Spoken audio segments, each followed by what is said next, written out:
Hello everyone, this is Pratibha. Welcome back to my channel believe to learn. So friends, जैसा कि मैंने आपको promise करा था कि मैं आपके लिए यूपी टीजीटी पीजीटी की टॉपिक वाइज क्लासेस लेकर आऊँगी और आपको बेहतर टेस्ट सीरीज़ प्रोवाइड करूँगी। तो उसी क्रम में इकोनॉमिक्स का आज पार्ट 2 लेकर आई हूँ। उससे पहले वैसे तो मैंने बोला था पिछले पार्ट में आपको कि मैं सेकंड पार्ट में आपको राष्ट्रीय आय करवाऊंगी, बट क्योंकि आज मैंने जो सुबह टेस्ट सीरीज़ अपलोड करी थी इकोनॉमिक्स की, तो उसमें मैंने कुछ प्रीवियस ईयर का डेटा से रिलेटेड आपसे क्वेश्चन पूछा था। तो उसमें कुछ बच्चों का कमेंट आया कि मैम करंट लेकर आइए। तो मैंने वीडियो के अंदर भी ये बात बोली है कि ये आपको प्रीवियस ईयर का मैं बता रही हूँ, 2004, 5, 2006, 7, क्योंकि आपका इकोनॉमिक्स का पेपर है तो आपसे इतने साल पुराना भी पूछा जा सकता है। लेकिन क्योंकि current affair is very important, क्योंकि इकोनॉमिक्स के स्टूडेंट अगर हैं आप तो आपके लिए करंट अफेयर बहुत ज़्यादा इम्पॉर्टेंट है। ठीक है, आपके इकोनॉमिक्स में आप मान कर चलिए कि करंट अफेयर से ही 30 से 35 क्वेश्चन जो हैं वो अर्थव्यवस्था से पूछे जाएंगे, क्योंकि दिन प्रतिदिन होता क्या जा रहा है, जो अदर एग्जाम्स हैं उनमें भी इकोनॉमिक्स का करंट अफेयर बहुत ज़्यादा मात्रा में पूछा जाता है। और अगर आपका इकोनॉमिक्स का ही पेपर है तो आप खुद सोचिए कि आपसे 30 से 35 क्वेश्चन जो हैं वो सिर्फ करंट सिचुएशन के ही लिए पूछे जाएंगे, जिसमें आपका सबसे अच्छा सोर्स जो है करंट अफेयर पढ़ने का इकोनॉमिक्स के लिए, अगर आप कॉमर्स के स्टूडेंट भी हैं तब भी आपके लिए इकोनॉमिक्स का करंट अफेयर इम्पॉर्टेंट है, क्योंकि आपके सिलेबस में इंडियन इकोनॉमी है। और इसीलिए मैंने बोला था कि अर्थव्यवस्था के स्टार्टिंग के जो मैं पार्ट्स कराऊंगी वो कॉमर्स वाले बच्चों के लिए भी होंगे। ठीक है, तो आज हम इकोनॉमिक सर्वे को बहुत शॉर्ट में देखेंगे, क्योंकि ऐसे तो इकोनॉमिक सर्वे पूरा पढ़ना आप किसी के भी बस की नहीं है, क्योंकि बहुत ज़्यादा उसमें फिगर्स वगैरह दिए होते हैं, जितने फिगर्स हमें पढ़ने भी नहीं होते। हम यहाँ पर सारे इम्पॉर्टेंट तथ्य जो हैं वो कवर करेंगे इकोनॉमिक सर्वे से, जिससे आपके 6 से 7 क्वेश्चन आपके एग्जाम में फंस जाएंगे। तो इस वीडियो को पूरा देखिएगा, इससे नोट्स भी आप बना सकते हैं। बहुत अच्छा सर्वे है ये। ठीक है, इसमें मतलब क्या है कि बहुत ज़्यादा डिटेल तो नहीं है, लेकिन हाँ ऐसी डिटेल है जो कहानी के तौर पर आपके दिमाग में फीड होती चली जाएगी, और ये दोनों ही बच्चों के लिए इम्पॉर्टेंट है। और जैसा कि मैंने आपको प्रॉमिस करा था कि इकोनॉमिक्स के करंट भी मैं आपको कराऊंगी, तो उसी क्रम में आज मैं आर्थिक सर्वेक्षण लेकर आई हूँ। उसके बाद मैं आपको केंद्रीय बजट और यूपी बजट भी पढ़ाऊंगी, उससे रिलेटेड टेस्ट सीरीज प्रोवाइड करूंगी, क्योंकि इनसे ही, इन तीनों से ही आप मान लीजिए कि आपके 35 क्वेश्चन जो हैं वो फंस जाएंगे। उसके बाद आपका कॉन्सेप्ट बेस्ड तो क्वेश्चन आएगा ही आएगा, लेकिन इकोनॉमिक्स में करंट अफेयर और कॉमर्स के इंडियन इकोनॉमी में करंट अफेयर का पार्ट बहुत इंपॉर्टेंट है। तो चलिए बात कर लेते हैं। आज हम पूरा आर्थिक सर्वेक्षण देखेंगे, जो आपके इम्पॉर्टेंट क्वेश्चन जिससे आने की संभावना पूरी है, और क्या क्या चीज़ें पूछी जाती हैं वो सारी चीज़ें हम पढ़ेंगे, और इसके बाद इसकी टेस्ट सीरीज़ भी हम आपको नेक्स्ट वीडियो में उपलब्ध कराएंगे। चलिए देख लेते हैं। अब पहले तो हम भारतीय अर्थव्यवस्था पर एक नज़र डाल लेते हैं। आप स्क्रीन पर देख सकते हैं, भारतीय अर्थव्यवस्था पर अगर एक नज़र डालें तो आप देख सकते हैं जीडीपी वृद्धि दर की अगर हम बात करें तो स्थिर मूल्यों पर प्रतिशत में जीडीपी की कितनी वृद्धि दर रही। आपका अगर हम 17-18 की बात करें तो 7%, जबकि 18-19 की बात करें तो 6.1%। अगर हम 19-20 की बात करें तो आपका 4.2% रहा, जबकि सबसे इम्पॉर्टेंट आपको प्रीवियस का भी ध्यान में देना है। जैसे प्रीवियस हमने टेस्ट सीरीज़ में प्रीवियस का कराया था 2004, 5, 6 का आपसे पूछा है, तो वो इसीलिए पूछा है क्योंकि वो आपसे पूछा जाएगा। आपका इकोनॉमिक्स का पेपर है, आपसे कितना भी पुराना पूछ सकते हैं। हालांकि करंट तो इम्पॉर्टेंट है, बट आपसे पुराना भी पूछ सकते हैं। ठीक है, तो आपको सारी चीज़ें साथ में लेकर चलनी है। तो जीडीपी की वृद्धि दर अगर हम प्रतिशत में बात करें तो आपका 17-18 में 7% थी, 18-19 में 6.1 थी, 19-20 में आपका 4.2% थी, जबकि अगर हम 20-21 की बात करें तो -7.7%। बहुत इंपॉर्टेंट है। और माइनस में ये क्यों चला गया, आपका 20-21 में -7.7% जीडीपी की वृद्धि दर क्यों हो गई, क्योंकि सीधी सी बात है कोविड-19 की वजह से अर्थव्यवस्था पूरी क्या हो गई, पूरी तरीके से मतलब उसकी स्थिति बिगड़ गई। ठीक है, हालांकि सारे सेक्टर जब बहुत बुरा परफॉर्म किए, नेगेटिव में रहे, तब भी हमारा जो कृषि क्षेत्र है, जिसको हम अक्सर अंडर एस्टिमेट कर देते हैं, तो कृषि क्षेत्र ने 3.4% से वृद्धि की दर दिखाई है। ठीक है, तो आपको पता होना चाहिए कि वैसे तो हमारा जो जीडीपी की, अभी हम आगे उसको भी देखेंगे, डिटेल में सारी चीज़ें कवर होंगे, इंपॉर्टेंट तथ्य सारे कवर होंगे। वो कुछ आपके 50 से 60 पॉइंट में पूरी इकोनॉमिक सर्वे को हम आपके सामने निचोड़ के रख देंगे, ठीक है। तो आप देख सकते हैं 20-21 में -7.7% से वृद्धि दर हुई, जबकि आपका 21-22 में जो अनुमानित है, 21-22 में क्या है, अनुमानित जो था वो 11% था। लेकिन अब फिर से कोविड-19 ने आक्रमण कर दिया है, ठीक है। तो अब कोई भरोसा नहीं है कि क्या वृद्धि दर हमारी रहेगी, हम कुछ कह नहीं सकते। बट अनुमानित ये, अगर आपसे पूछा जाए कि 21-22 में क्या अनुमानित है, तो 11% की हमने जीडीपी की वृद्धि दर पे अनुमान लगाया था कि 11% जीडीपी वृद्धि दर रहेगी। उसके अलावा अगर हम और कुछ देखना चाहें तो हम आपको दिखाना चाहेंगे कृषि और संबंधित क्षेत्र आपको दिखाना चाहेंगे, ठीक है, जिसमें आप देख सकते हैं 17-18 में 5.9% वृद्धि दर थी, ठीक है। सकल मूल्य वृद्धि प्रतिशत में आपका मूलभूत कीमतों पर सकल मूल्य वृद्धि में इसका कितना परसेंटेज रहा, आपको ये बता रहे हैं। 18-19 में आपका 2.4% थी, 19-20 में आपका 4% थी, जबकि 20-21 में आपका क्या हो गया, 3.4% हो गई। 3.4% क्यों? देखो बाकी सारे सेक्टर क्या थे, बहुत बुरी तरीके से प्रभावित थे कोरोना की वजह से, क्योंकि लॉकडाउन लगा हुआ था तो नेगेटिव में चले गए, लेकिन हमारी कृषि ने फिर भी पॉजिटिव परफॉर्म किया और 3.4% से इसकी जो वृद्धि है वो पाई गई, ठीक है। फिर अगर हम औद्योगिक की बात करें तो औद्योगिक में आपका 17-18 में 6.3%, 18-19 में 4.9%, 19-20 में आपका 0.9%, जबकि 20-21 में अगर हम बात करें तो आपका -9.6% आपका औद्योगिक वृद्धि दर रही मूलभूत कीमतों पर सकल मूल्य वृद्धि प्रतिशत में, ठीक है। तो आपका जो औद्योगिक वृद्धि दर थी वो -9.6% हो गई, जबकि हमारी कृषि ने अच्छा परफॉर्म किया, 3.4% की वृद्धि दर रही। और अगर हम सेवा सर्विस सेक्टर की बात करें तो उसने भी 20-21 में माइनस में चली गई, वो -8.8% इसका हो गया। तो ये तीनों आंकड़े जो मैंने आपको बताए बहुत इंपॉर्टेंट है, कहीं आप अपनी कॉपी में नोट कर लीजिए। अब हम इसको डिटेल में topic to topic, point to point discuss करेंगे जो बहुत इंपॉर्टेंट है।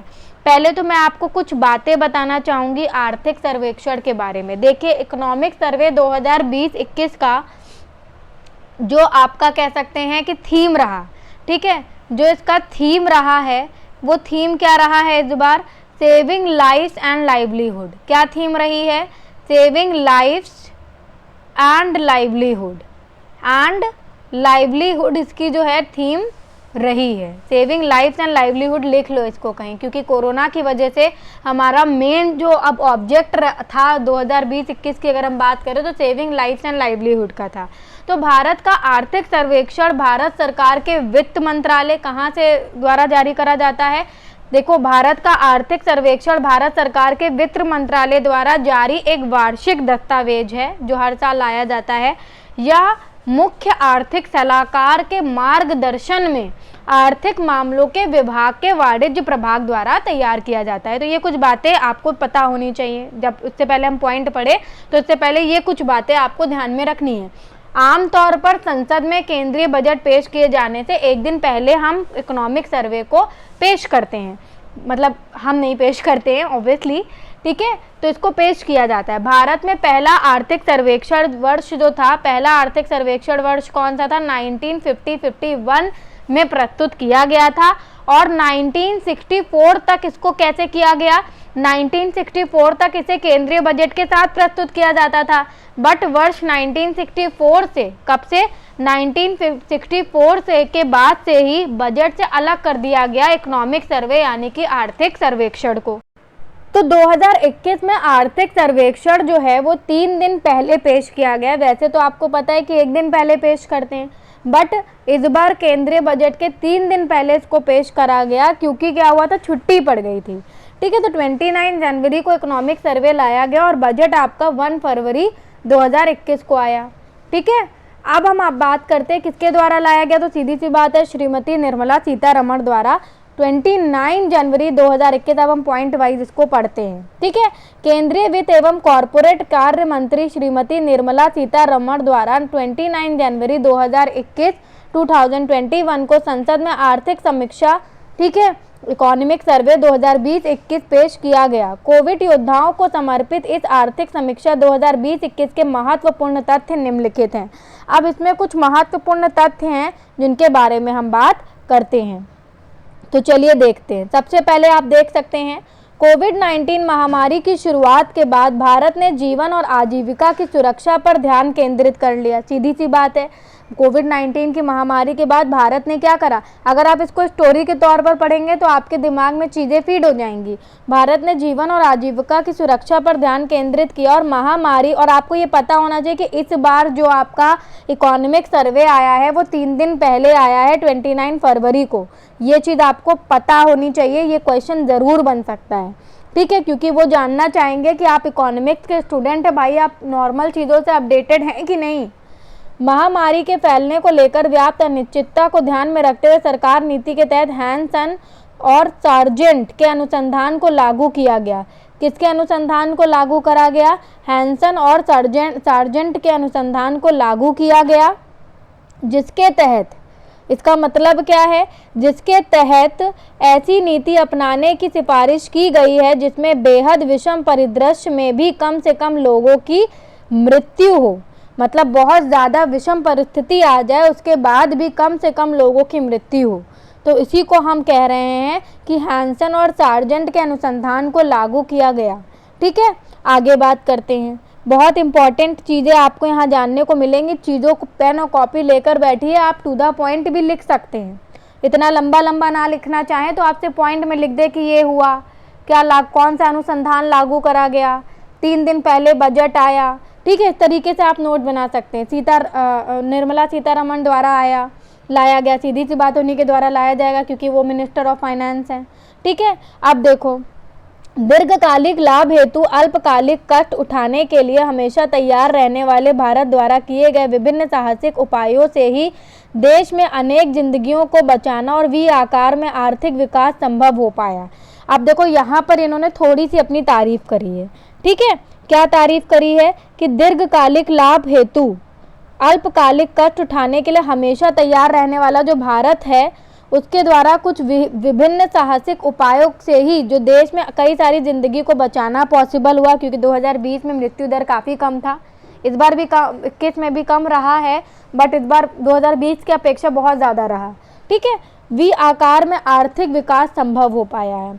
और वी आकार में आर्थिक विकास का मतलब क्या? अब देखिए कौन सा आर्थिक विकास इस बार देखने को मिला? वी। कैसे? जैसे मान लीजिए कि भाई क्या हुआ कि जब लॉकडाउन लगा तो सारे जो सेक्टर थे वो क्लोज हो गए, तो हमारी जीडीपी कुछ इस तरीके से गिरने लगी। लेकिन जब लॉकडाउन खुला, चीज़ें नॉर्मल हुई, उसके बाद उसके अलावा गवर्नमेंट ने अपने एक्सपेंसेस बढ़ा दिए, क्योंकि देखिए 3 तरीके के सेक्टर्स आपको बेसिकली जीडीपी के निर्माण में देखने को मिलते हैं, आपका कंजम्पशन सेक्टर, इन्वेस्टमेंट सेक्टर और गवर्नमेंट।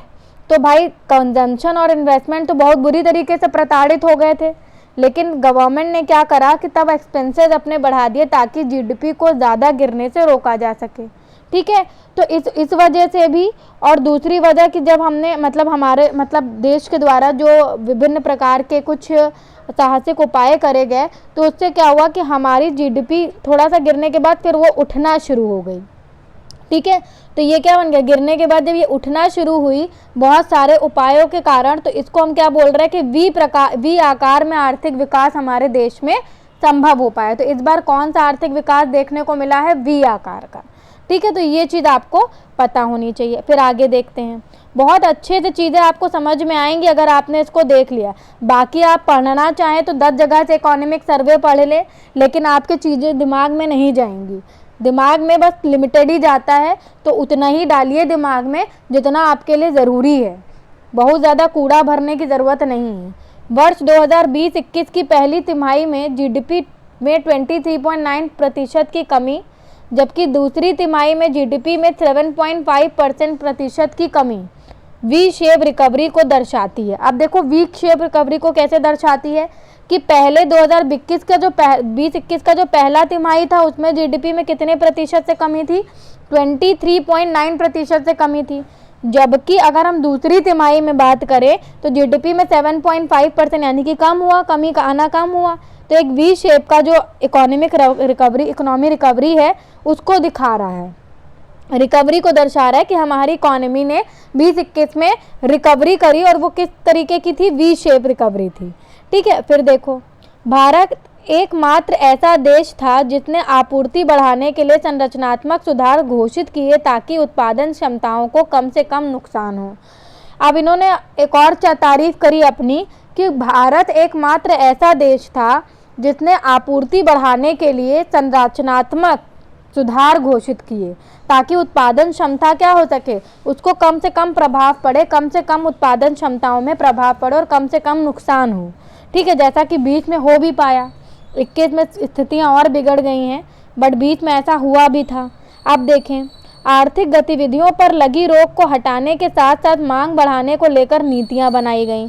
अब जैसे ही पहले तो आर्थिक गतिविधियां रुकी हुई थी, पर जैसे ही लगी हुई रोक को हटाया गया तो उसके साथ साथ कुछ ऐसे नीतियां बनाई गई जिनसे मांग बढ़े। ठीक है, जैसे कि देखो सीधी सी बात है, जब मांग बढ़ेगी तभी कंजम्पशन बढ़ेगा, कंजम्पशन बढ़ेगा तभी आपका इन्वेस्टमेंट भी बढ़ेगा। मतलब अगर आपकी मांग बढ़ेगी तभी तो कन्वेंशन और इन्वेस्टमेंट सेक्टर काम कर पाएंगे।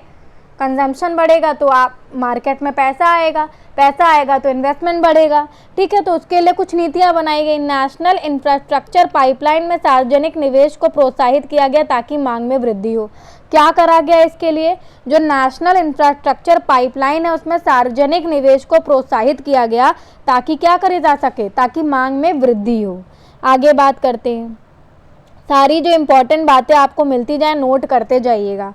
IMF द्वारा जनवरी 2021 में जारी अनुमान के अनुसार वैश्विक आर्थिक उत्पादन में वर्ष 2020 में 3.5% की कमी अनुमानित है। आपका जो IMF द्वारा जनवरी 2021 में जारी अनुमान के अनुसार जो वैश्विक आर्थिक उत्पादन है, जो वैश्विक स्तर पर जो आर्थिक उत्पादन है उसमें 2020 में कितने प्रतिशत की कमी अनुमानित करी गई है, वो आपकी 3.5% की है। आगे बात करते हैं, भारत पर ने 4 आयामों वाली रणनीति को अपनाया। अब ये एक इम्पॉर्टेंट पॉइंट बन जाता है, कौन से 4 आयामों वाली रणनीति को अपनाया, महामारी पर नियंत्रण, वित्तीय उपाय, वित्तीय नीति और लंबी अवधि के लिए संरचनात्मक सुधार। तो ये चारों आपको रट लेने, कहीं लिख लेने, छाप लेने। ठीक है, आगे बात करते हैं, आगे देखते हैं, भारत की जीडीपी की विकास दर, भारत की जीडीपी की विकास दर वित्त 2020-21 में कितनी थी, अभी ऊपर पढ़ा था, -7.7% रहेगी। ठीक है, जबकि वित्त वर्ष 2020 फाइनेंशियल ईयर 2021-22 की अगर हम बात करें, 20-21 में कितनी रहेगी, -7.7%।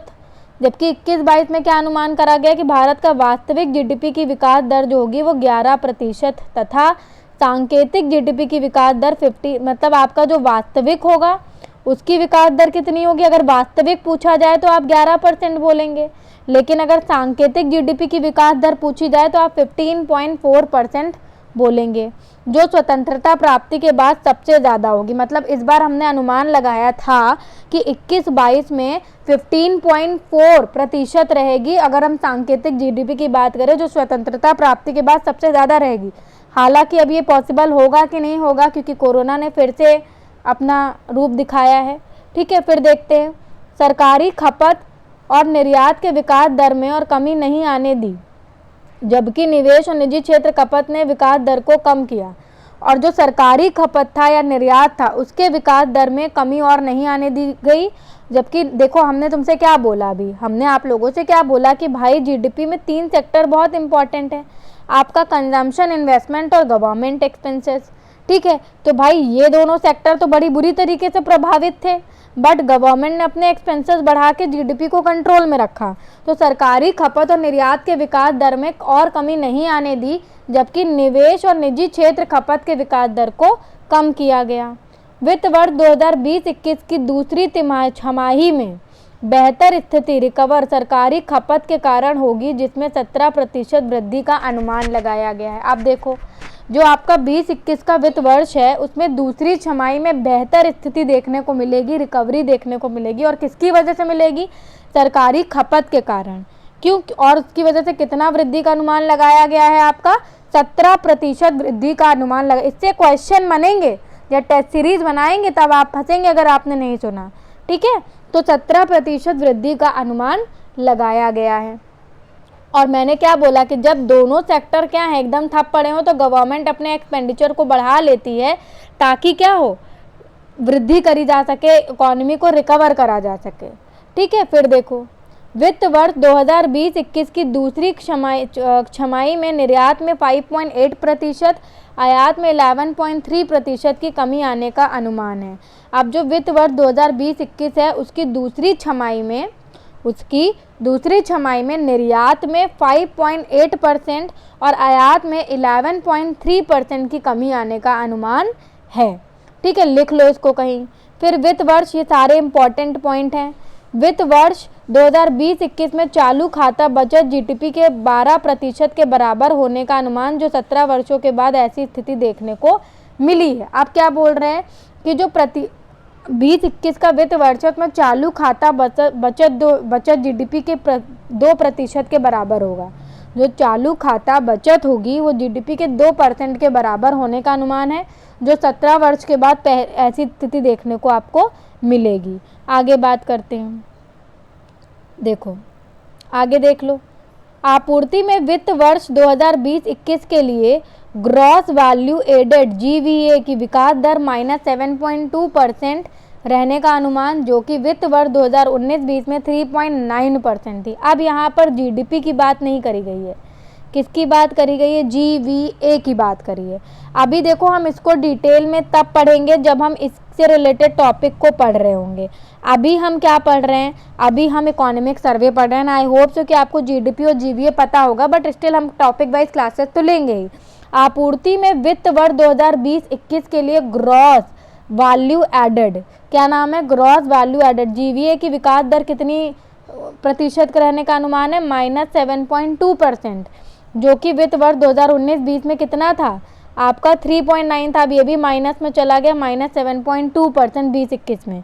फिर बात करते हैं कोविड-19 के कारण भारतीय अर्थव्यवस्था में हुए नुकसान।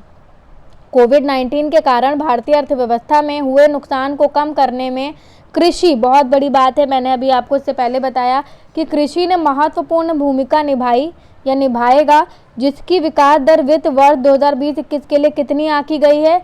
3.4%। कितनी? 3.4% से इनकी वृद्धि दर जो है वो आंकी गई है। आगे बात करेंगे।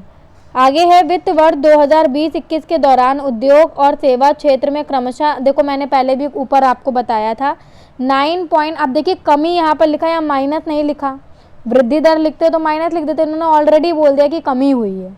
ठीक है, तो यहाँ इसीलिए माइनस नहीं लिखा गया, बट आप ऐसे समझ के चलो कि उद्योग और सेवा क्षेत्र में -9.6% की वृद्धि, और आपका जो उद्योग है उसमें -9.6%, जबकि सेवा क्षेत्र सर्विस सेक्टर 8.8% की, ठीक है, वृद्धि उसमें देखने को मिली। और अगर आप प्रतिशत की कमी पूछ रहा है तो आप बिना माइनस के भी बता सकते हो, क्योंकि उसमें ऑलरेडी कमी लिख दिया है। ठीक है, तो आपको कितने प्रतिशत की कमी देखने को मिली है? उद्योग में 9.6% की, जबकि सेवा क्षेत्र में आपका 8.8%। आगे बात करते हैं। सेवा क्षेत्र, विनिर्माण और निर्माण क्षेत्रों को सबसे अधिक नुकसान उठाना पड़ा। ये क्षेत्र अब तेजी से सामान्य होने की स्थिति में आगे बढ़ रहे हैं। कृषि क्षेत्र ने बेहतर परिणाम दिए हैं। वही वाली बात है कि जो सेवा क्षेत्र है, विनिर्माण क्षेत्र है, निर्माण क्षेत्र है, उसमें सबसे ज़्यादा नुकसान हुआ है, जबकि आपका कृषि क्षेत्र ने बेहतर परिणाम दिए हैं। फिर वित्त वर्ष 2020-21 के दौरान भारत निवेश के लिए सबसे पसंदीदा देश रहा। 2021 के दौरान जो भारत था वो निवेश के लिए सबसे ज़्यादा अच्छा देश माना गया। और नवंबर 2020 में कुल जो आपकी FPI प्रवाह जो रही वो $9.8 बिलियन रहा, जो महीने के संदर्भ में सर्वाधिक है। अगर महीने के संदर्भ में देखा जाए तो बहुत ज़्यादा है। ठीक है, नवंबर 2020 में कुल आपका FPI कितना रहा, ये लिख लो कहीं। नवंबर 2020 में कुल FPI प्रवाह आपका 9.8 बिलियन रहा। ठीक है, लिख लो इसको कहीं। उभरते हुए बाजारों में भारत एकमात्र देश है जिसे 2020 में इक्विटी के रूप में FII प्राप्त हुआ। अब बहुत अच्छी बात यहाँ पर बोली गई कि उभरते हुए बाजारों में, अब जो ये बाजार उभर रहे हैं उसमें भारत एकमात्र ऐसा देश है जिसे 2020 में इक्विटी के रूप में FII क्या प्राप्त हुआ? FII प्राप्त हुआ। नेक्स्ट है आपका सेंसेक्स और निफ्टी बाजार के भारत के बाजार पूंजी और जीडीपी अनुपात के 100% को पार कर लिया, ऐसा अक्टूबर 2010 के बाद पहली बार हुआ। अब देखिए सेंसेक्स और निफ्टी की अगर हम बात करें, ये सब आई होप तो कि आपको पढ़े होंगे, आपने पढ़ा होगा बुक के थ्रू, भारत या फिर किसी भी वीडियो से पढ़ा होगा, लेकिन पढ़ा होगा। तो सेंसेक्स और निफ्टी भारत के बाजार पूंजी तथा जीडीपी अनुपात के 100% के क्या हो गए, पार कर दिया। ऐसा कब हुआ है? अक्टूबर 2010 के बाद पहली बार हुआ है। तो ये एक इम्पॉर्टेंट पॉइंट है।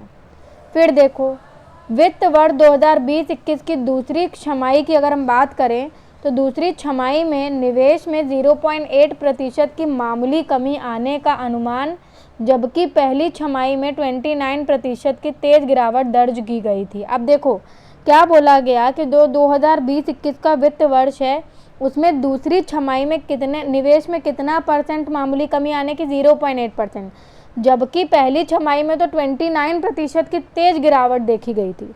तो इस हिसाब से ये काफ़ी कम है, 0.8%। ठीक है, आगे बात करते हैं।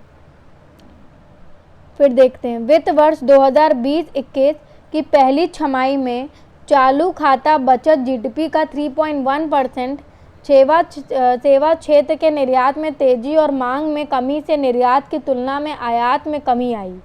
देखो क्या बोला गया यहाँ पर कि वित्त वर्ष 2020-21 जो है उसकी पहली छमाही में चालू खाता बचत जीडीपी का 3.1% था। अभी पीछे हम लोगों ने पढ़ा था कितना था, आप मुझे बताएंगे कमेंट करके। और सेवा क्षेत्र के निर्यात में तेजी आई, सेवा क्षेत्र सर्विस सेक्टर के निर्यात में तेजी आई और मांग में कमी से निर्यात की तुलना में जो आयात है उसमें भी कमी आई। तो ये एक इम्पॉर्टेंट बात थी। दिसंबर 2020 में विदेशी मुद्रा भंडार अगले 18 महीनों के आयात के लिए पर्याप्त रहा। जो आपका विदेशी मुद्रा भंडार था दिसंबर 2020 में, वो अगले आने वाले 18 महीनों के आयात के लिए पर्याप्त रहेगा। ठीक है, और जीडीपी के अनुपात में विदेशी कर्ज मार्च 2020 के 20.6% से बढ़कर सितंबर 2020 में 21.6% हो गया। इम्पॉर्टेंट बात है कि अगर हम जीडीपी के अनुपात में देखें तो विदेशी कर्ज जो है वो मार्च 2020 में कितना था, 20.6% था, जो कि बढ़कर सितंबर में कितना हो गया आपका, 21.6% हो गया। ठीक, फिर देखो ये बहुत इम्पॉर्टेंट है, वी आकार में सुधार जारी है, जैसा कि बिजली की मांग, इस्पात की खपत, ईवे बिल, जीएसटी संग्रह आदि में तेज उतार चढ़ाव वाले संकेतकों में निरंतर वृद्धि प्रदर्शित हुआ है। मतलब इन सब में निरंतर वृद्धि हुई है, इसकी वजह से वी आकार में सुधार जारी है, बराबर हो रहा है। अब जो इस टाइप की हमारा रिकवरी बन रही थी इकोनॉमी की, वो इस तरीके से जारी है। ठीक है, आगे बात करते। भारत 6 दिन में सबसे तेजी से 10 लाख टीके लगाने वाला देश बन गया है। 6 दिन में सबसे तेजी से 10 लाख टीके लगाने वाला देश भारत पहला बन गया है। और साथ ही देख लेते इसको एक बार, साथ ही अपने पड़ोसी देशों और ब्राज़ील को टीकों में के अग्रणी आपूर्तिकर्ता के रूप में भी उभरा है। ठीक है, मतलब अपने पड़ोसी देशों और ब्राज़ील के टीकों के अग्रणी आपूर्तिकर्ता के रूप में भी भारत जो है वो उभरा है। नेक्स्ट इम्पॉर्टेंट बात जो है यहाँ पर आप देख सकते हैं, विश्व की 5वीं बड़ी अर्थव्यवस्था को संप्रभु क्रेडिट रेटिंग में, आपको पता होगा संप्रभु क्रेडिट रेटिंग क्या होता है, एक मतलब कह सकते हैं कि एक ग्रेड टाइप के दिए, जैसे आपको एग्ज़ाम में ग्रेड मिलते हैं उसी तरीके से अर्थव्यवस्था को भी ग्रेड दिए जाते हैं। तो सबसे कम निवेश ग्रेड BAA3 नहीं दिया गया। 5वीं बड़ी अर्थव्यवस्था को कभी भी ऐसा नहीं दिया गया। इससे अर्थव्यवस्था के आकार, और इससे होता क्या है कि अर्थव्यवस्था के आकार और उसकी जो कर्ज चुकाने की क्षमता है उसका प्रदर्शन होता है। दुनिया की 5वीं बड़ी अर्थव्यवस्था को मुख्य रूप से क्या दिया गया है, AAA रेटिंग दी गई है। ठीक है, चीन और भारत ही सिर्फ इस नियम से अपवाद हैं। अब देखो क्या बोला गया यहाँ पर, एक तरीके से क्रिटिसाइज करा गया है कि 5वीं अर्थव्यवस्था को कभी भी BBB इस तरीके की रेटिंग नहीं दी गई है।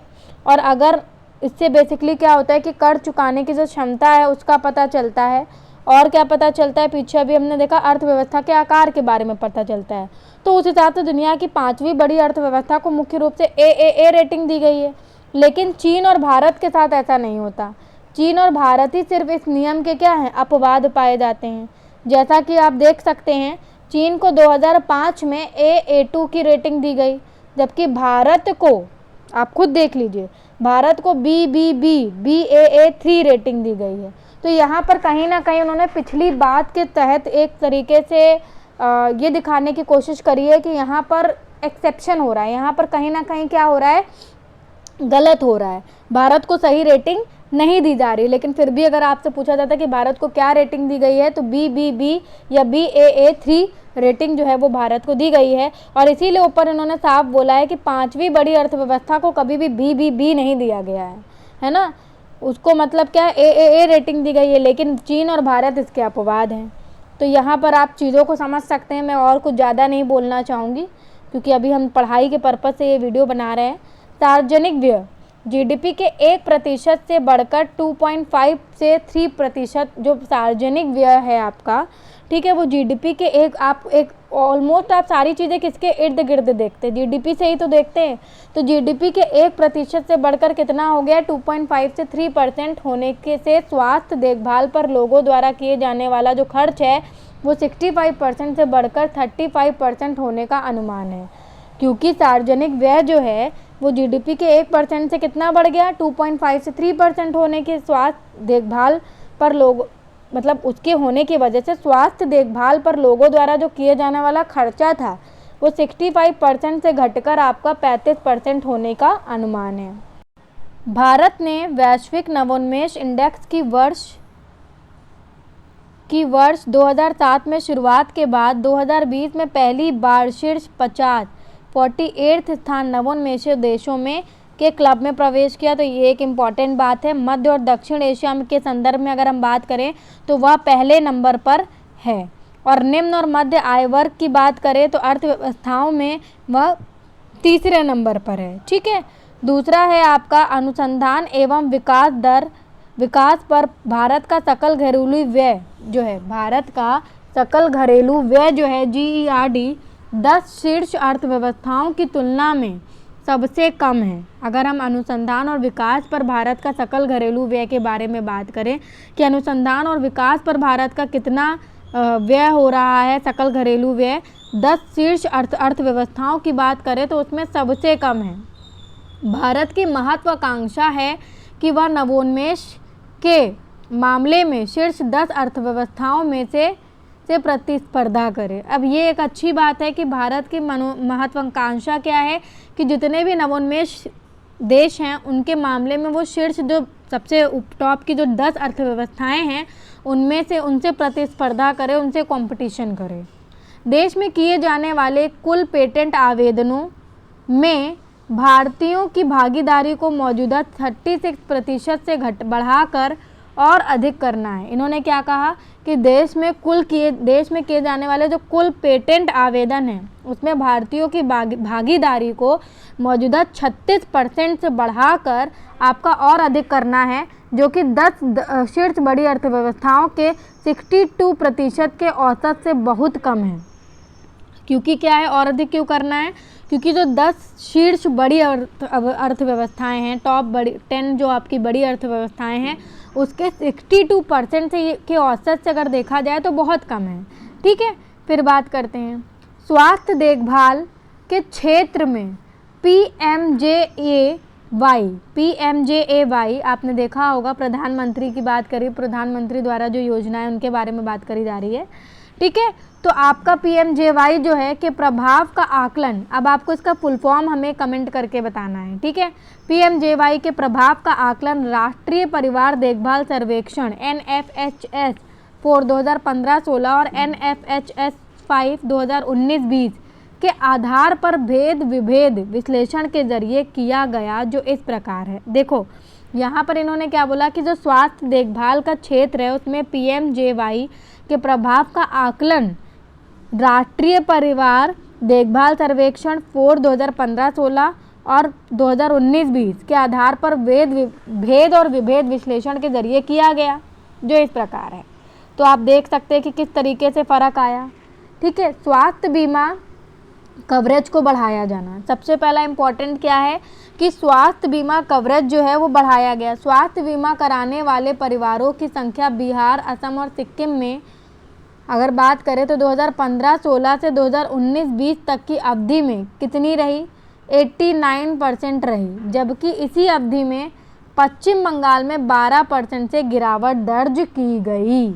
तो ये एक इम्पॉर्टेंट बात थी। ठीक है, आप नोट कर लीजिए। कहीं पर अगर आपको लगता है कि स्पीड ज़्यादा है तो आप वीडियो को पॉज करके फिर से दोबारा पीछे करके देख सकते हैं। आपके पास तो फ़ोन है, आप टीचर को कभी भी म्यूट करके अपने अकॉर्डिंग पढ़ाई कर सकते हैं, तो उसका फ़ायदा आप ज़रूर उठाएं। शिशु मृत्यु दर में भी गिरावट आई। वर्ष 2015-16 से 2019-20 की अवधि में शिशु मृत्यु दर गिरकर पश्चिम बंगाल में कितनी हो गई? 20% पर, जबकि 3 पड़ोसी राज्यों में 28% पर आ गई। ठीक है, तो ये एक इम्पॉर्टेंट बात थी। फिर क्या है, फिर क्या बोला गया? 5 साल में कम आयु के बच्चों की मृत्यु दर में भी गिरावट देखने को मिली। पश्चिम बंगाल में 20% की गिरावट आई, जबकि पड़ोसी राज्यों में 27% की गिरावट जो है वो देखने को मिली। मृत्यु दर की बात कर रहे हैं, ये अच्छी वाली गिरावट है। ठीक है, गिरने का मतलब हमेशा गलत ही नहीं होता है। गर्भ निरोध के आधुनिक तरीके, महिलाओं का गर्भाधान रोकने के उपाय और गोलियों का इस्तेमाल 3 पड़ोसी राज्यों बिहार, असम और सिक्किम में क्रमशः कैसे बढ़ा? अगर बिहार की बात करें कितना रहा? अगर बिहार की बात करें तो 36% रहा। अगर हम असम की बात करें तो 22% रहा। अगर हम बात करें आपका सिक्किम की तो 28% रहा, जबकि आपका पश्चिम बंगाल में ये बहुत मामूली रहा। ठीक है, जहाँ पश्चिम बंगाल में 2 बच्चों के बीच में अंतर रखने के मामलों में काफ़ी कम गिरावट दर्ज की गई।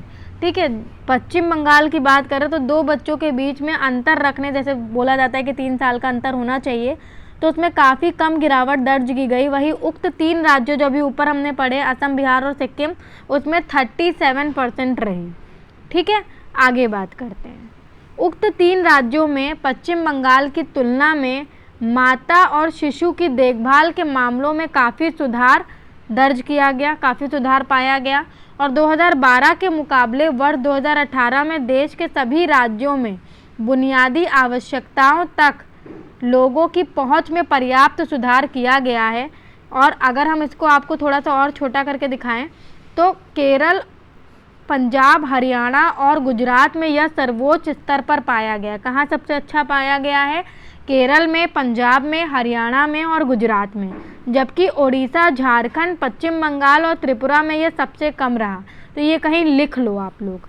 ठीक है, जीएसटी की अगर हम बात करें तो जीएसटी की शुरुआत के बाद से लेकर पिछले 3 महीनों में मासिक जीएसटी संग्रह 1 लाख करोड़ के आंकड़े को पार कर गया और दिसंबर 2020 में ये उच्चतम स्तर पर पहुंच गया। तो ये इम्पॉर्टेंट बात थी कि 2020 में जो जीएसटी का संग्रहण है वो उच्चतम स्तर पर पहुंच गया और जीएसटी संग्रह 1 लाख करोड़ के आंकड़े को पार कर गया। ठीक है, कुछ लोग आंकड़े सारे याद करने की कोशिश करते हैं और इसीलिए उनको ये सब अच्छा नहीं लगता कि ये क्या बोलते हैं आर्थिक सर्वेक्षण वगैरह इग्नोर करते हैं। तो आपको इतना टिपिकल पढ़ना ही नहीं है, जो पूछा जाता है वो पढ़ो ना। भारत का विदेशी मुद्रा भंडार 8 जनवरी 2021 को अब तक के सर्वोच्च 586 पॉइंट आप देख सकते हैं 586.1 बिलियन अमेरिकी डॉलर के आंकड़े को छू गया। इसमें करीब 18 महीने में किया गया आयात भी शामिल है। भारत का जो विदेशी मुद्रा भंडार है तो 8 जनवरी 2021 को अब तक के सर्वोच्च 586 लिख लो कहीं 586.1 बिलियन अमेरिकी डॉलर के आंकड़े को छू गया। ठीक है, इसमें करीब 18 महीने का आयात भी जो है वो शामिल है। भारतीय अर्थव्यवस्था में चालू खाता अतिरेक के साथ ही तीव्र पूंजी प्रवाह के चलते वित्त वर्ष 2019-20 की चौथी तिमाही में बीओपी अतिरेक दर्ज किया गया। आपका जो भारतीय अर्थव्यवस्था है उसमें चालू खाता अतिरेक के साथ ही तीव्र पूंजी प्रवाह के चलते तेजी से जो पूंजी प्रवाह था उसके चलते वित्त वर्ष 2019-20 की चौथी तिमाही में बीओपी अतिरेक दर्ज किया गया। तीव्र एफडीआई और एफपीआई प्रवाह के चलते पूंजी खाते में संतुलन आया। किसके चलते पूंजी खाते में संतुलन आया? संतुलन आया एफडीआई और एफपीआई के चलते। ठीक है, तो ये इम्पॉर्टेंट था। ठीक है, जो चीज़ें ज़्यादा इंपॉर्टेंट नहीं है उसको बस एक बार रीड कर लो, देख लो कि गलती से अगर पूछ लें कि इनमें से कौन सा कथन सही है, कौन सा कथन गलत है, तो अगर आपने पढ़ा होगा तो आप आसानी से चीज़ों को बता पाओगे। ठीक है, अप्रैल अक्टूबर 2020-21 के दौरान 27.5 बिलियन अमेरिकी डॉलर का कुल एफडीआई आया। कितना? ये इम्पॉर्टेंट लिख लो। अप्रैल अक्टूबर 2020-21 के दौरान 27.5 बिलियन अमेरिकी डॉलर का कुल एफडीआई आया, जो कि वित्त वर्ष 2019-20 के पहले 7 महीने की तुलना में 14.8% अधिक है। कितना प्रतिशत अधिक है? 14.8% अधिक है। तो ये एक इम्पॉर्टेंट बात थी कि कितना अधिक है। ठीक है, चलिए आगे देखते हैं। अभी चीज़ें और हैं, परेशान ना होइए। अगर आपने इसको अच्छे से पढ़ लिया तो आपके 6-7 क्वेश्चन पक्के हो जाएंगे। अप्रैल दिसंबर 2020-21 के दौरान 28.5 बिलियन अमेरिकी डॉलर का कुल एफपीआई आया। अब देखो एफडीआई कितना आया, अभी पीछे पड़ा, एफपीआई कितना आया ये देखा, जो कि पिछले वर्ष की इसी अवधि में 12.3 बिलियन अमेरिकी डॉलर था। पिछले वर्ष इतना था। ठीक है, आगे बात करते हैं। भारत का वस्तु व्यापार घाटा कम होकर अप्रैल दिसंबर 2020-21 में 57.5 बिलियन अमेरिकी डॉलर रहा, जबकि पिछले वर्ष की इसी अवधि में यह 125.9 बिलियन अमेरिकी डॉलर था। ठीक है, इसको कहीं ये आंकड़े लिख लो क्योंकि यही आंकड़े आपको याद करने हैं। वस्तुओं का निर्यात अप्रैल दिसंबर 2020-21 में 15.7% से घटकर 200.8 बिलियन अमेरिकी डॉलर हो गया, जबकि विगत वर्ष में इसी अवधि में इसमें कमी -2.4% थी। वस्तुओं का कुल आयात, यहाँ पर आपको आंकड़े बताने इसलिए ज़्यादा एक्सप्लेन नहीं कर रही। वस्तुओं का कुल आयात अप्रैल दिसंबर 2020 में -29.1% से घटकर 258.3 बिलियन अमेरिकी डॉलर हो गया, जबकि यह पिछले वर्ष की इसी अवधि में यह कितना था? कमी -7.2% थी। ठीक है, आयात की दर कम होने पर चीन और अमेरिका के साथ व्यापार संतुलन ने इसमें सुधार किया, क्योंकि आयात की दर कम होने पर चीन और अमेरिका के साथ व्यापार संतुलन जो था उसने इसमें सुधार किया गया। अप्रैल सितंबर 2020 के दौरान सकल सेवा प्राप्तियां 41.7 बिलियन अमेरिकी डॉलर के आंकड़े पर कायम रही। अप्रैल सितंबर 2020 के दौरान जो सकल सेवा प्राप्तियां थी वो किस पर कायम रही? 41.7 बिलियन अमेरिकी डॉलर पर के आंकड़े पर कायम रही, जबकि विगत वर्ष की इसी अवधि में यह 40.5 बिलियन अमेरिकी डॉलर थी। सेवा क्षेत्र का लचीलापन मुख्य रूप से सॉफ्टवेयर सेवाओं के चलते बना रहा। अब एक और इम्पॉर्टेंट बात, अगर आपसे पूछ लिया जाए कि सेवा क्षेत्र का लचीलापन किस वजह से बना रहा, तो आप कहेंगे सॉफ्टवेयर सेवाओं के चलते। कुल सेवा निर्यात में इसका योगदान कितना रहा? जो आपका टोटल सेवा निर्यात हुआ था, आयात नहीं निर्यात हुआ था, तो इसमें सबसे ज़्यादा योगदान किसका रहा? आपका मतलब ज़्यादा योगदान आपका सेवा क्षेत्र का लचीलापन मुख्य रूप से सॉफ्टवेयर की वजह से हुआ, और सेवा निर्यात में जो इसका योगदान था वो 49% रहा। ठीक है, वित्त वर्ष 2020-21 के प्रथम छमाही में सकल निजी हस्तांतरण प्राप्तियां वे भारतीय जो कि मुख्य रूप से समुद्र पारीय देशों में नौकरी कर धन भारत भेजते हैं, कितना रहा? क्योंकि देखिए मतलब आपका जो सकल निजी हस्तांतरण प्राप्तियां होती हैं आपने पढ़ा होगा, तो ये वे भारतीय जो कि ज़्यादा समुद्र पारीय देशों में रहकर नौकरी करते हैं और धन कहाँ भेजते हैं? भारत में भेजते हैं। तो वो कितना रहा आपका? 35.8 बिलियन अमेरिकी डॉलर रहा, जो कि पिछले वर्ष की इसी अवधि में 6.7% कम था। मतलब इसी टाइम के बारे में अगर बात करें तो पिछले वर्ष वो कितना कम था? 6.57% कम था, मतलब इस बार बढ़ा है। फिर बात करते हैं ऋण सेवा अनुपात, मूल भुगतान तथा ब्याज अदायगी बढ़कर सितंबर 2020 के अंत में 9.7% रहा, जो कि मार्च 2020 के अंत में 6.5% था। जो ऋण सेवा अनुपात था आपका, ऋण सेवा अनुपात मूल भुगतान तथा ब्याज अदायगी बढ़कर कितना हो गया? सितंबर 2020 के अंत तक 9.7% रहा, जो कि मार्च 2020 में क्या था आपका? 6.5% था, तो मतलब बढ़ गया। अनुसूचित व्यावसायिक बैंकों की कुल जो आपका डूबी हुई परिसंपत्तियों में मार्च 2020 के अंत तक कितना 8.21%, सितंबर 2020 के अंत में 7.49% तक गिरावट दर्ज करी गई। कितनी गिरावट दर्ज करी गई तो आप यहाँ पर देख सकते हैं। ठीक है, फिर अंतर्राष्ट्रीय और गठबंधन ISA ने 2 नई पहलें शुरू की हैं। अब देखो ये क्वेश्चन बन जाता है कि अंतर्राष्ट्रीय और गठबंधन ISA ने 2 कौन सी नई पहलें शुरू करी हैं, तो विश्व सौर बैंक तथा एक सूर्य एक विश्व एक ग्रिड, ये 2 शुरू करा है। विश्व सौर बैंक तथा एक सूर्य एक विश्व एक ग्रिड। इनका मकसद क्या है? वैश्विक स्तर पर सौर ऊर्जा, इनका मकसद क्या है? वैश्विक स्तर पर क्या सौर ऊर्जा के क्षेत्र में क्रांति लाना है। ठीक है, ये एक इम्पॉर्टेंट बात थी।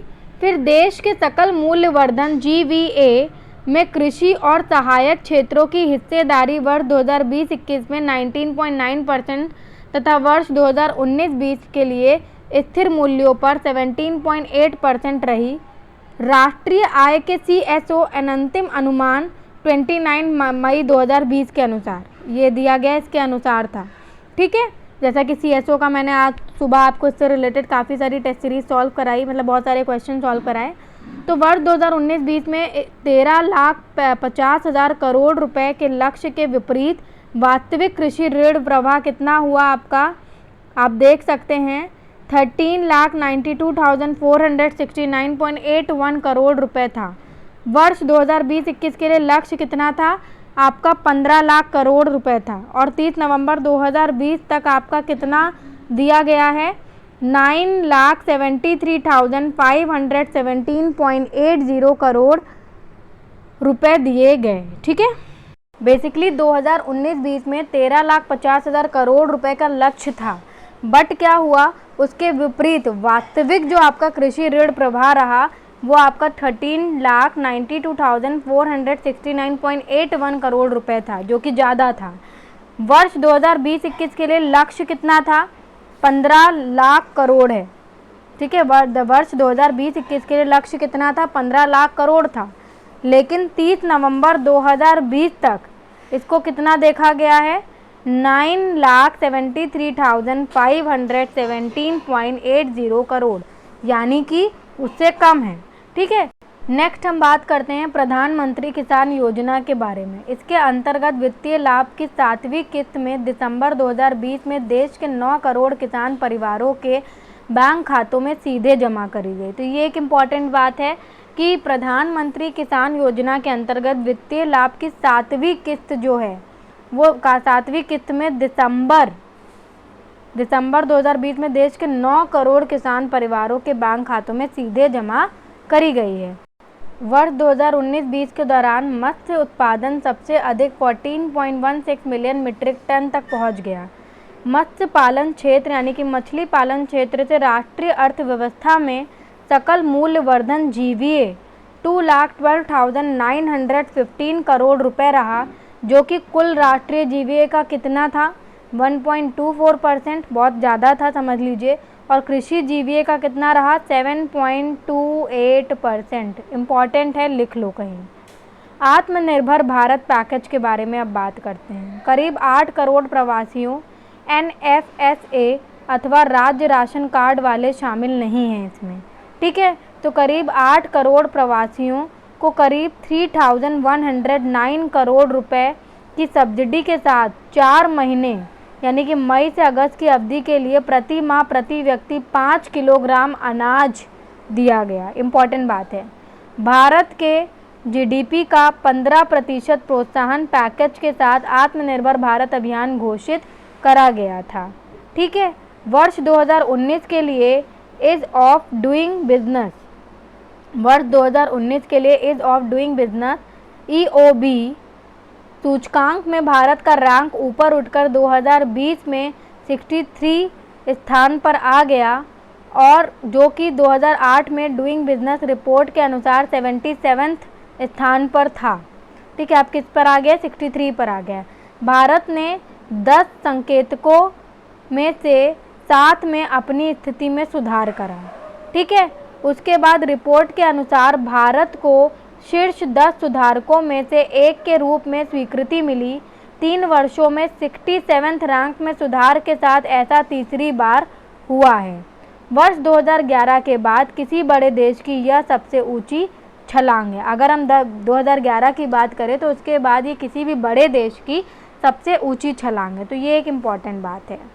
सेवा क्षेत्र, भारत के जो सेवा क्षेत्र है, भारत के जीवीए का 54% से अधिक और कुल निर्यात का 48% और भारत में एफडीआई के कुल अंतर्वाह का 4/5वां हिस्सा है। तो ये इम्पॉर्टेंट है कि जो सेवा क्षेत्र है वो भारत के जीवीए का 54% से अधिक है, कुल निर्यात का कितना है 48% और भारत में एफडीआई के कुल अंतर्प्रवाह का 4/5वां हिस्सा है। तो ये आपको पता होना चाहिए। बस अब आखिरी कुछ रह गया है, थोड़ा सा एक आखिरी पेज आपके सामने रह गया है, इसको कवर कर लिया तो यहाँ पर आपने पूरी इकोनॉमिक सर्वे यानी कि अपने 6 से 7 क्वेश्चन जो हैं वो तैयार कर लिए हैं। इससे क्वेश्चन कैसे पूछे जाएंगे वो हम आपको जब नया टेस्ट सीरीज़ बनाएंगे इसकी, तब आप उस पर देख सकते हैं। जीवीए में सेवा क्षेत्र की हिस्सेदारी राज्यों और संघ शासित प्रदेशों में से 15 राज्यों में 50% से अधिक हो गई है। जो 15 राज्यों में 50% से अधिक हो गई है, ये 33 आप अभी मत नोट करिए, यहाँ पर आप राज्यों और संघ शासित प्रदेशों कर लीजिए। इसमें से 15 राज्यों में 50% से अधिक हो गई है तथा दिल्ली और चंडीगढ़ में सबसे अधिक कितनी पाई गई, 85% से अधिक पाई गई है। ठीक है, तो ये आपको पता होना चाहिए। फिर एक इम्पॉर्टेंट चीज़, बंदरगाहों में जहाज़ों का आगमन और उनके रवाना होने का समय वर्ष 2010-11 में 4.6567 दिन था, जो कि 2019-20 में घटकर कितना हो गया 2.62 डेज हो गया। ठीक है, भारत का अंतरिक्ष क्षेत्र पिछले 6 दशकों में काफ़ी तेज़ी से आगे बढ़ गया है। वर्ष 2019-20 में अंतरिक्ष कार्यक्रम पर करीब कितना 1.8 बिलियन अमेरिकी डॉलर खर्च किए गए। भारत का प्रति व्यक्ति जीएनआई 2018 के 6,427 अमेरिकी डॉलर के मुकाबले 2019 में बढ़कर 6,681 अमेरिकी डॉलर हो गया। भारत का जो प्रति व्यक्ति जीएनआई था, क्या होता है जीएनआई आप कमेंट करके बताइएगा। जन्म के समय जीवन, क्योंकि अगर हम एक एक टॉपिक डिस्कस करेंगे तो ये वीडियो काफ़ी लंबा हो जाएगा, बट हमें आज इकोनॉमिक सर्वे को कवर करना है। ठीक है, जन्म के समय जीवन प्रत्याशा 2018 के 69.4 वर्ष से बढ़कर आपकी 2019 में 69.7 वर्ष हो गई। कुछ पॉइंट का ही अंतर आया है। वित्त वर्ष 2021-22 में भारत की वास्तविक जीडीपी वृद्धि दर क्या है 11% और सांकेतिक जीडीपी वृद्धि दर 15.4% रहेगी, जो देश की आज़ादी के बाद सर्वाधिक है। अभी हमने आपको पहले भी बताया था कि देश की आज़ादी के बाद इसको हम सर्वाधिक मान रहे हैं कि वास्तविक अगर हम माने तो जीडीपी दर रहेगी 11%, जबकि अगर सांकेतिक जीडीपी वृद्धि दर कितनी रहने की आशंका बताई गई थी, मतलब कितनी रहने की आपकी कह सकते हैं अनुमान लगाया गया था, तो 15.4%। बट अब कुछ कहा नहीं जा सकता कि अनुमान पूरा होगा कि नहीं पूरा होगा। व्यापक टीकाकरण अभियान, सेवा क्षेत्र में तेजी से हो रही बेहतरी और उपभोग एवं निवेश में त्वरित वृद्धि की संभावनाओं की बदौलत देश में वी आकार का आर्थिक विकास संभव होगा। वी आकार का आर्थिक विकास होगा क्योंकि धीरे धीरे चीज़ें सब नीचे चली गई थी, अब लेकिन एकदम से व्यापार बढ़ने लगा, चीज़ें सही होने लगी तो वी आकार की रिकवरी देखने को मिली। बट फिर से हमको लगता है ये ऐसे हो जाएगी क्योंकि अब जिस तरीके से अब फिर से कोरोना की वजह से चीज़ें डर के दहशत के माहौल में लोग जी रहे हैं, बहुत लोग तो खुद ही से दुकान नहीं खोल रहे हैं। ठीक है, तो इससे भी काफ़ी ज़्यादा हमारा जो अर्थव्यवस्था है वो प्रभावित है। अब वो डिपेंड करता है, अब तो वो जो नेक्स्ट ईयर में आर्थिक सर्वेक्षण आएगा तो उसी में पता चलेगा कि क्या हो रहा है क्या नहीं हो रहा है, क्योंकि हम इस प्लेस पर इतना अनुमान नहीं लगा सकते कि कितनी दर रहेगी आगे। खैर हमें उससे मतलब भी नहीं, हमें इस साल के पेपर के अकॉर्डिंग इसको पढ़ना है।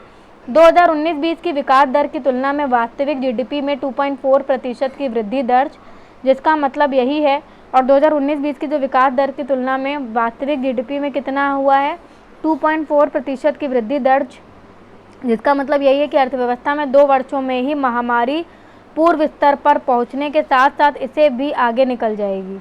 और अर्थव्यवस्था जो है 2 वर्षों में ही महामारी पूर्व स्तर पर पहुंचने, मतलब महामारी के 2 क्या कह सकते हैं कि मतलब ये जो महामारी की वजह से जो प्रॉब्लम आई है उसके 2 वर्षों में ही महामारी पूर्व स्तर पर पहुंचने के साथ साथ इससे भी आगे निकल जाएगी। तो मतलब कह सकते हैं कि अभी अनुमान लगाया गया था, ये सारी चीज़ें अनुमानित हैं, तो अब इसमें कुछ कहा नहीं जा सकता कि ये पॉसिबल है कि नहीं।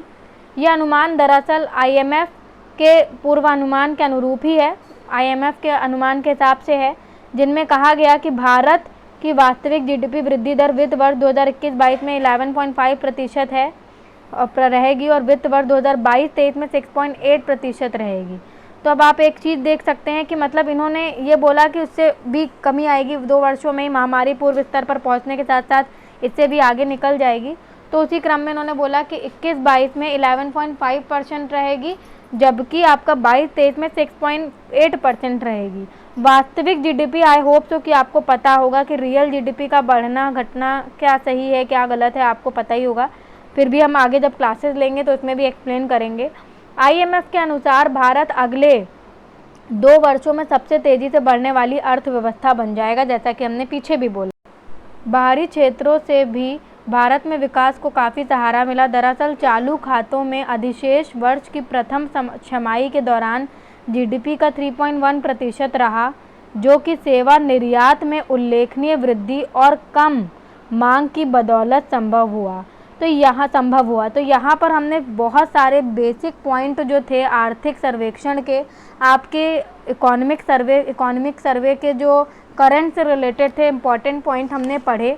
उसके अलावा आपको एक और चीज़ हम बताएंगे, इसमें जो नहीं मेंशन है, आपका 1 अक्टूबर 2021 को 1 अक्टूबर 2021 को नया सीमा शुल्क संरचना स्थापित किया जाएगा, ठीक है। और बजट 2021-22 में सोलर इन्वर्टरों पर शुल्क 5% से बढ़ाकर आपका 20% कर दिया गया है, जबकि सोलर लालटेन पर 5% से बढ़ाकर आपका 15% कर दिया गया है। तो ये भी आप कहीं नोट कर लीजिए। तो आज के लिए बस इतना ही। हमने काफ़ी सारी चीज़ें आर्थिक सर्वेक्षण से कवर करी, जो कि आपके एग्ज़ाम के पॉइंट ऑफ व्यू से बहुत इंपॉर्टेंट है, क्योंकि आपका UPSC का एग्ज़ाम नहीं है जिसमें आपको सारे आंकड़े याद करने हैं। हालांकि आंकड़े किसी को भी नहीं याद करने होते ज़्यादा, बट जो मेन आंकड़े थे जो आपके लिए इम्पॉर्टेंट थे वो हमने आपको बता दिए हैं। और बजट 2021-22 का मुख्य विषय जो है वो भी हम आपको यहीं पर बता दे रहे हैं, आत्मनिर्भर भारत और राष्ट्र प्रथम का संकल्प था। तो ये है। उसके अलावा इसकी थीम क्या है ये आप हमें कमेंट में बताएंगे, क्योंकि हमने ऑलरेडी स्टार्टिंग में ही आपको बता दिया था। नमस्कार।